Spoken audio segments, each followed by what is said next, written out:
Hello, this is Tonton Train. イエーイ。今日はこの電車に乗ってあるところへ行きます。これはスペシャルトレインでね、今の季節だけ走ってる電車です。かつてこのホールンの電車乗って船に乗ってっていう動画かつて上がってると思うんですけど、それとはまた別の旅です。楽しんでいきましょう。レッツゴー。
はい、ということでこちらチューリップトレインでした。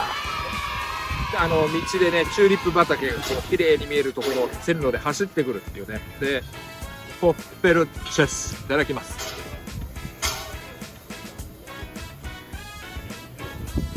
レッコということでこれに乗ってまた乗った駅に戻ります。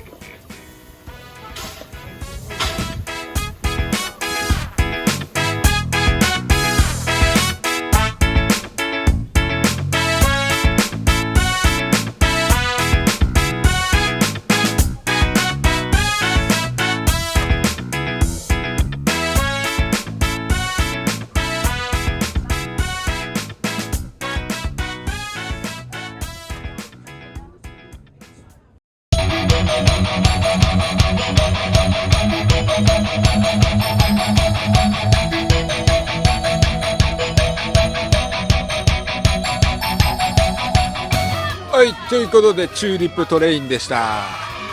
蒸気機関車に乗って、チューリップのね畑のとこ通ってくるっていうね感じでした。